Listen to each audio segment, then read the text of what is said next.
One, two, three, go. What is up, everybody? It's your boy Travis from PPG here, and today I am bringing you another MHA CCG Top Cut deck profile. So recently, the Kansas City RLE happened as of yesterday.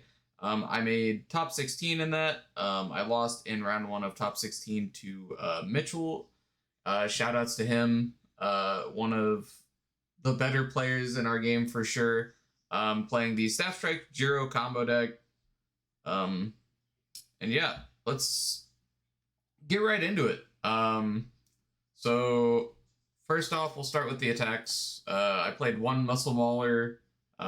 This list is a little different from the other list that I posted not too long ago from Florida. I made some changes, some improvements to Forceful Blow. So one Muscle Mauler became one of the copies of Forceful Blow, and I think the other one was a Naval Laser Beam that I cut. I wanted another way to close out games that wasn't just Funny Punch, and this card definitely does that because you're pretty able to stack momentum pretty easily in this character between Blood Transfer and just giving all yourself throw. And then also, this is a good value attack because if they block it, you get to add Precious Lesson or Self Sack, which are two of the best foundations in your deck, back to your hand from your discard pile. Still for Future Charge. Not much to say about this one. It's just a generic cantrip attack that scales really well with multiples. Actually, I'm gonna turn this around real quick. I played 4 Blood Transfer. Just same thing. This triggers Excited for Blood on our opponent's turn and also gets us momentum if they decide to fully block it. 3 Focused Attack. We're a Funny Punch combo deck, so obviously we're playing this card. I might move this up to a 4 of, honestly. This is like really the best way to kill people, and it's got an insane deadlock enhance that just applies so much pressure to your opponent if they decide to go into deadlock. 4 Back Alley Haymaker. It's Back Alley Haymaker, one of the best attacks in the game. Not much else to say about that one. 3 Naval Laser Beam, a good Breaker 2 block, and a bunch of generic utility stuff. Lets us unflip Excited for Bloods, bench presses, Precious Lesson, so on and so forth. Actions, I played 3 Ruthless Mockery still. I might bump this up to a 4 of. I might also see if I can maybe fit more actions into the deck, because I do like Recovery Time in this deck.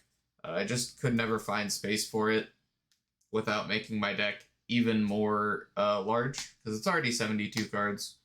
I played 1 Recovery Girl's Kiss. It's a target for us to gain life for our carbo loadings and something we can build off Back Alley Haymaker. 3 Release, just one of the best spam in the game. 4 Tight-Lipped, good spam with a insane block, so good one. 3 Bonds of Friendship. This is probably the worst foundation in my deck. There were like nobody playing Furies compared to Florida, where Ojiro was playing like Rapid Punches and having DR for Rapid Punches when his Rapid Punches were for like 7 minimum was insane. But it almost never came up this weekend. 4 Self Sacks. It's Self Sack. It's one of the best engines for the deck. Lets us reset our good foundations so we can use them again by building them back in with our character. 4 Precious Lesson. We're a character that destroys foundations, so having a way to get our foundations back is extremely good. Onto the 2 diffs. 1 Wealthy still. Being able to reset Blood Transfusion is pretty good, and being able to snap an extra momentum whenever we get a momentum is also good, since we are playing Forceful Blow now. 3 resets, Encouraging Training Partner. This was mandatory because I expected to see a lot of the Futures Jiro and the All Might 4 combo deck, so having a way to reset their speed to 4 was extremely good. 3 Passing the Torch, don't need 4. Our character builds them from our discard pile. 3 Wild Pussycats. This is a quantity that changed. I'm now running 4 new training method instead. Speaking of 4 new training method, they kind of serve like the same purpose. They both get you another card, but this lets me build 3 while only building 2 for the sake of cremation against the All Might 4 combo deck, so it's pretty important. 4 bench press. Yeah, it just gains us 2 health and works really well with Excited for Blood. So this plus self sack basically means that all of our opponent's attacks have -3 damage on them. With some decks just cannot beat. 1 pump up, 1 blood evaluation, 1 rescue completed. These all are just really good and serve their own purpose. These 2, we needed more low blocks, and these are just the best quality foundations with low blocks that we could have added. This being flip a foundation to seal one of my opponent's foundations when I block is very good. It says if they only have 1 deadlock threat on board, then I can just like shut it off.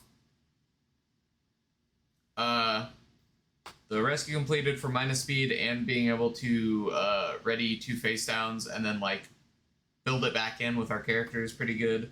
And then blood evaluation is another way to spend momentum and turn momentum into more cards. It's also very good with this card, Carbo Loading. So Carbo Loading says commit a foundation to get +X damage, where X is the printed difficulty of the foundations you committed, and then respond once per turn after you gain health. You ready it, playable while committed. This card's nuts. We have a lot of ways to gain health, and it's just free damage pump on throws. 4 Excited for Blood. It's Excited for Blood. We're the only other character that's not Toga that triggers this so absurdly easy, so there's no reason to not play 4 of it. And we also build it from our discard pile. So, very, very strong. Our character, obviously, we played Recovery Girl. Onto the sideboard. The sideboard changed quite a bit. So I had to find a mid-attack that could deal with momentum, or a way to make our opponent discard momentum, even if it wasn't on an attack, because we can't play instant Shining Flash since we're a Funny Punch combo deck. So we played Panache Shining Naval Blast instead, which just says enhance, flip a foundation, this attack gets +1/+1, and then your opponent discards a momentum, which is pretty good. And then in Deadlock it also gains 5 damage, so it just becomes really big. 3 Evade copy. I like every time I boarded this card in, I like never drew it. And when I did draw it, I drew it on like turn 1 when I had to build it. Otherwise, I'd just be behind the entire game. So it's rough. Card's very good though. 2 Bewildered. This was a 3 of. We don't really need 3. Once we see 1, we're basically live when it comes to this card. So 3 Lost in Thought. A lot of important foundations that need to be bounced, and we're also playing Precious Lesson, so being able to bounce a face-down attack that we built off Precious Lesson, very good. Anyways, thanks everyone for watching. Make sure you guys like, comment, share, subscribe. Go check out PPG, go check out my channel, Yo It's Matsu, and thanks. Have a wonderful day.